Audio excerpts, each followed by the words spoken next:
14. Todos estaban muy ocupados. Un poco antes de las 2, Trumpkin y el Tejón se instalaron con las demás criaturas a la entrada del bosque. Al otro lado veían las relucientes filas del ejército de Miraz, que estaba a aproximadamente 2 tiros de arco. Al medio, un espacio cuadrado de césped había sido cercado de estacas para el combate. En cada una de las esquinas más alejadas, Glocel y Sopespian permanecían de pie con sus espadas desenvainadas. En las esquinas más cercanas se encontraban el gigante Rompetiempo y el oso Panzón, el que, a pesar de todas las advertencias, estaba lamiéndose las patas y la expresión de su cara era, para decir la verdad, especialmente tonta. Para compensar esta actitud, Vendaval, a la derecha del campo, se mantenía inmóvil, excepto cuando pateaba ocasionalmente el pasto con sus cascos traseros y lucía mucho más imponente que el varón telmarino que estaba frente a él, a la izquierda. Pedro acababa de despedirse de Edmundo y del doctor con un fuerte apretón de manos y se dirigía al combate. La escena semejaba el momento antes de que den la partida en una carrera, pero este era muchísimo más grave. Hubiera querido que Aslan viniese antes de que llegáramos a esto, dijo Trumpkin. También yo, dijo Cazatrufas. Pero mira detrás de ti. ¡Cuervos y codornices!, murmuró el enano mirando hacia atrás. ¿Qué es eso? Gente tan enorme, tan bella. Parecen dioses y diosas y gigantes. Cientos y miles acercándose a nosotros. ¿Qué son? Son dríades y amadriades y silvans, respondió Cazatrufas. Aslan los ha despertado. Asintió el enano. Van a ser de gran ayuda si el enemigo intenta alguna traición, pero no ayudarán mucho al gran rey si Miraz demuestra ser más diestro con su espada. El tejón cayó porque en ese instante Pedro y Miraz entraban al recinto desde extremos opuestos, ambos a pie, ambos con sus cotas de malla, con sus yelmos y escudos. Avanzaron acercándose, se saludaron con una reverencia y se dijeron algo, pero no fue posible oír sus palabras. Relucieron los aceros a la luz del sol. Por unos segundos se pusieron a escuchar los golpes, pero fueron apagados por la gritería de los dos ejércitos, semejante a la de las muchedumbres en un partido de fútbol. ¡Bien, Pedro! ¡Muy bien!, gritó Edmundo al ver que Miraz retrocedía 1,5 pasos. ¡Atácalo! ¡Rápido! Y Pedro atacó, y por unos segundos pareció que podría ganar la lucha. Pero Miraz se recuperó y empezó a hacer un buen uso de su estatura y peso. ¡Miraz! ¡Miraz! ¡El rey! ¡El rey! Rugían los telmarinos. Caspian y Edmundo palidecieron, presas de mortal ansiedad. Pedro ha recibido golpes terribles, dijo Edmundo. ¡Hola!, gritó Caspian. ¿Qué pasa ahora? Se separan, explicó Edmundo. Agotados, supongo. Mira, ahora empiezan de nuevo, con tácticas más científicas esta vez. Se observan por diversos ángulos, estudiando las defensas del contrario.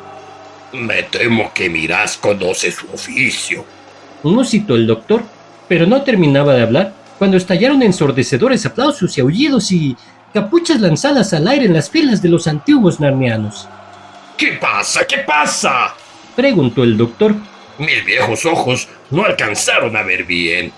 El gran rey supremo lo pinchó en la axila, relató Caspian aplaudiendo todavía. Justo donde la sisa de la cota dejó entrar la punta. Primera sangre. Se puso feo otra vez, dijo Edmundo. Pedro no está usando bien su escudo.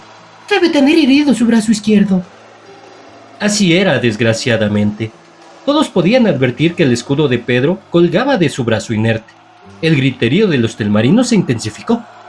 Tú que has visto más batallas que yo, dijo Caspian. ¿Crees que todavía hay alguna esperanza? Muy poca, repuso Edmundo. Pero podría lograrlo, con algo de suerte.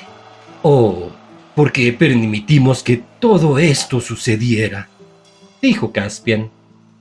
De súbito, se acallaron los gritos de ambos bandos. Edmundo quedó perplejo. Ah, ya entiendo, dijo de pronto. Han acordado un descanso. Venga, doctor, Tal vez el gran rey nos necesita. Corrieron hacia la palestra. Pedro salió a su encuentro pasando por entre las cuerdas. Su cara estaba roja y sudorosa y respiraba agitadamente. ¿Tienes herido el brazo izquierdo? Preguntó Edmundo. No es exactamente una herida, Repuso Pedro. Recibí todo el peso de su hombro sobre mi escudo, como si fuera una carga de ladrillos, y el canto del escudo se incrustó en mi muñeca. No creo que esté quebrada, debe ser más bien una torcedura. Si pueden amarrarla bien firme, creo que me las arreglaré. ¿Qué te parece Miraz, Pedro? Preguntó Edmundo ansiosamente mientras vendaba su muñeca.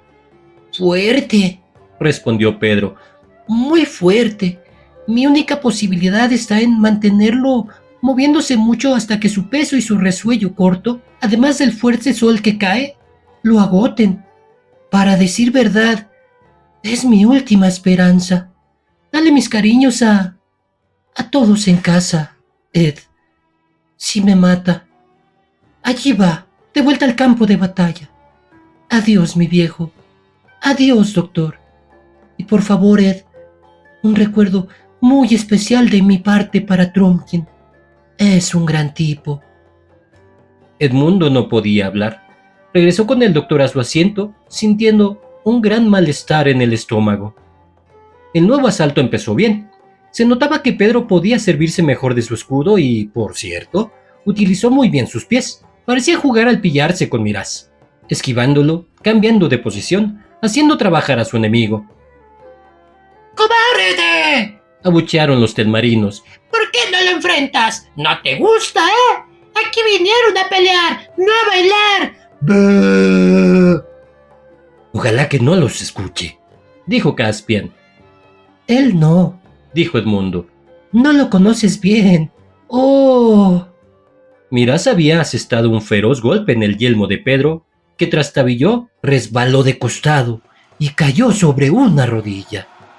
El rugido de los telmarinos creció como el ruido del mar. ¡Ahora Miraz! Aullaban. ¡Ahora! ¡Rápido, rápido! ¡Mátalo! No había necesidad de incitar al usurpador. Ya estaba encima de Pedro. Edmundo se mordió los labios hasta que brotó sangre, mientras la espada cruzaba como un rayo sobre Pedro. Parecía que le cortaría la cabeza. Gracias a los cielos, resbaló por su hombro derecho. La malla forjada por los enanos era firme y no se rompió. ¡Dios mío! Gritó Edmundo. ¡Se levanta otra vez! ¡Vamos, Pedro! ¡Vamos! No puedo ver lo que pasó. Dijo el doctor. ¿Cómo fue? Se agarró en el brazo de Miraz al caer. Explicó Trumpkin bailando de dicha. Ese es su nombre. Usa el brazo de su enemigo como si fuera una escalera. ¡El gran rey! ¡El gran rey! ¡Arriba, antigua Narnia! ¡Miren! Dijo Cazatrufas. Miraz está furioso. Eso es muy bueno. Se daban ahora con toda el alma. Una ráfaga de golpes tan intensa que parecía imposible que no resultara alguien muerto. A medida que crecía la agitación, se apagaban poco a poco los gritos. Los espectadores retenían la respiración. Era una escena a la vez horrible y magnífica. Se elevó un fuerte griterío en las líneas de los antiguos narnianos. Miraz había caído, no por un golpe dado por Pedro, pero estaba tendido de bruces tras tropezar contra un terrón. Pedro se apartó esperando a que se levantara. ¡Ah! ¡No me embromes! Se dijo Edmundo. ¿Tiene que ser caballeroso hasta ese extremo? Supongo que sí, porque es un caballero y un rey supremo. Creo que es lo que Aslan hubiera querido que hiciera. Pero ese bruto se levantará pronto y entonces... Pero ese bruto no se levantó más. Los señores Glossel y Sopespian tenían sus propios planes. En cuanto vieron caer al rey, saltaron dentro del campo de batalla. ¡Traición! ¡Traición! Gritaron. El traidor narniano lo ha apuñalado por la espalda cuando yacía indefenso. ¡A las armas! ¡A las armas! ¡Telmarinos! Pedro no entendía bien qué pasaba. Vio a dos hombres grandes abalanzarse sobre él con sus espadas desenvainadas. Un tercer telmarino saltó sobre las cuerdas a su izquierda. ¡A las armas, Narnia! ¡Traición! Gritó Pedro. Si los tres lo hubiesen atacado al mismo tiempo, no habría vuelto a hablar nunca más. Pero Glocel se detuvo para apuñalar a su propio rey caído. Esto es por tu insulto de esta mañana, Murmuró mientras se colocaba nuevamente la espada en su vaina. Pedro giró para enfrentar a Sopestian, dando estocadas a las piernas de su contrario y levantando su espada. Con el revés del mismo golpe, le cortó la cabeza. Edmundo se puso a su lado gritando: ¡Narnia! ¡Narnia! ¡El rey! ¡Narnia! ¡Narnia! ¡El león! El ejército telmarino embistió contra ellos, pero ya el gigante avanzaba pesadamente agachado y blandiendo su garrote. Los centauros fueron a la carga. ¡Tuang! ¡Tuang! ¡Atrás! Y más arriba avanzaba la ballestería de los enanos. Trumpkin luchaba a su izquierda. Se iniciaba la gran batalla. ¡Vuelve, Ripichip! ¡Pedazo de burro! Gritó Pedro. ¡Solo conseguirás hacerte matar! ¡Este no es lugar para ratones! Pero las ridículas y diminutas criaturas bailaban entre medio de los pies de ambos ejércitos, pinchando acá y allá con sus espadas. Ese día, más de un soldado telmarino sintió en sus pies súbitas punzadas, como de docenas de agujas que los hacían saltar en una pierna maldiciendo el dolor, y no pocas veces cayeron al suelo. Si caían, los ratones lo remataban. Si no caían, algún otro lo hacía. Más antes de lo que los antiguos narnianos hubieran entrado en calor para la batalla, el enemigo empezó a ceder terreno. Los guerreros de aspecto temible palidecían aterrorizados, no ante los antiguos narnianos, sino ante algo que veían tras ellos. Hasta que de repente arrojaron sus armas al suelo, chillando. ¡El bosque! ¡El bosque! ¡El fin del mundo! Pronto sus gritos y el fragor de las armas fueron ahogados por un estruendo semejante al del océano. Un rugido de los árboles despiertos que se precipitaban entre las filas del ejército de Pedro y luego avanzaban persiguiendo a los telmarinos. ¿Has estado alguna vez en una tarde de otoño a la entrada de un espeso bosque sobre un cerro alto, cuando se desata un furioso viento del sudoeste? Imagina entonces aquel sonido. Y luego imagina que el bosque, en lugar de permanecer estático en su lugar, corre hacia ti, y entonces ya no son árboles sino seres gigantescos, y no obstante, semejantes a los árboles porque sus largos brazos ondean como ramas y al agitar sus cabezas cae una lluvia de hojas a su alrededor. Eso fue lo que vieron los telmarinos. Era harto inquietante, hasta para los narnianos. De inmediato, los seguidores de Miraz bajaron corriendo hacia el gran río, donde esperaban poder cruzar por el puente al pueblo de Veruna y defenderse allí tras los baluartes y las puertas cerradas. Al llegar al río, vieron que ya no había puente. Había desaparecido el día anterior. Un pánico indecible y un insensato horror se apoderaron de ellos y decidieron rendirse. Pero, ¿qué había pasado con el puente? Esa mañana, muy temprano, después de algunas horas de sueño, las niñas despertaron y vieron a Aslan a su lado, observándolas, y escucharon su voz que decía: Hoy nos iremos de paseo. Se restregaron los ojos y miraron a su alrededor. Los árboles se habían marchado, pero todavía se divisaba la oscura masa alejándose rumbo al monumento de Aslan. Acá quedaron Baco y las bacantes, sus fieras y las alocadas servidoras y Silenus. Lucía se levantó, totalmente descansada. Todos estaban despiertos y reían. Sonaban las flautas, los cimbales retumbaban. De todos lados acudían grandes cantidades de animales, pero no de animales que hablan. ¿Qué pasa, Aslan?, preguntó Lucía. Sus ojos bailaban y sus pies querían bailar también. Venga, niñas, dijo él. hoy montarán sobre mi lomo otra vez. ¡Qué maravilla!, gritó Lucía, y las dos niñas se subieron al lomo tibio y dorado, como lo habían hecho antes. Nadie sabe cuántos años atrás. El grupo se puso en movimiento, Aslan a la cabeza, Baco y sus bacantes brincando, corriendo, haciendo cabriolas y volteretas. Las bestias retozaban alrededor de ellos y Silenus y su asno cerraban la marcha. Doblaron un poco a la derecha, bajaron echando carreras por una escarpada colina y se encontraron con el largo puente de Veruna. Antes de comenzar a cruzarlo, vieron emerger del fondo del agua una cabeza mojada, de enormes barbas y más voluminosa que la de un hombre y coronada de juncos. Miró a Aslan y de su boca brotó una voz profunda. Salud, señor, dijo. Suelta mis cadenas. ¿Quién es ese? Murmuró Susana. Creo que es el dios río. Pero cállate, dijo Lucía. Baco, Llamó Aslan. líbralo de sus cadenas. Eso significa el puente, supongo, pensó Lucía. Y así fue. Baco y los suyos se zambulleron en el agua profunda y al minuto siguiente empezaron a ocurrir las cosas más curiosas. Grandes y robustos troncos de hiedra se enrollaban en los pilares del puente, creciendo con la rapidez del fuego, envolviendo las piedras, partiéndolas, quebrándolas, separándolas. Las murallas del puente se transformaron por un momento en cercos de espinos de vivos colores, para luego desaparecer mientras el resto del puente retumbaba y se derrumbaba, hundiéndose velozmente en las turbulentas aguas. Entre chapoteos, estridentes gritos y risas, el alegre grupo vadeó, o nadó, o bailó cruzando el vado. ¡Bravo! ¡He aquí los vados de Veruna otra vez! Gritaron las niñas. Y todos treparon la ribera del otro lado y entraron al pueblo. Por las calles, la gente huía al verlos.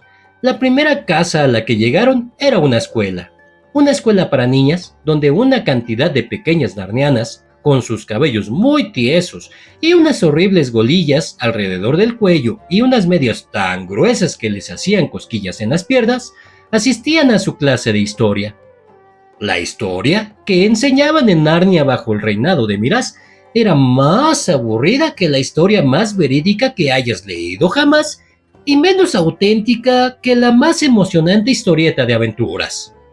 Si no prestas atención, Gwendolina, dijo la maestra, y no dejas de mirar por esa ventana, tendré que ponerte una anotación por mala conducta.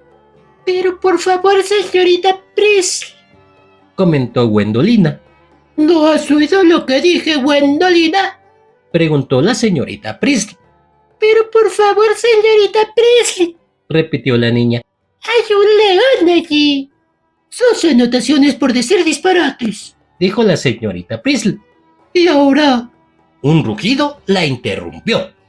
La hiedra penetró abrazándose a las ventanas de la sala de clases. Las paredes se convirtieron en una masa de una verde rutilante y las ramas cuajadas de hojas formaron un arco donde antes estuvo el techo. La señorita Priestley se encontró de pie sobre el pasto en un claro del bosque. Trató de agarrarse a su escritorio para sostenerse, pero su escritorio era ahora un rosal. Seres salvajes como jamás hubiera imaginado que existían se apiñaban en torno a ella.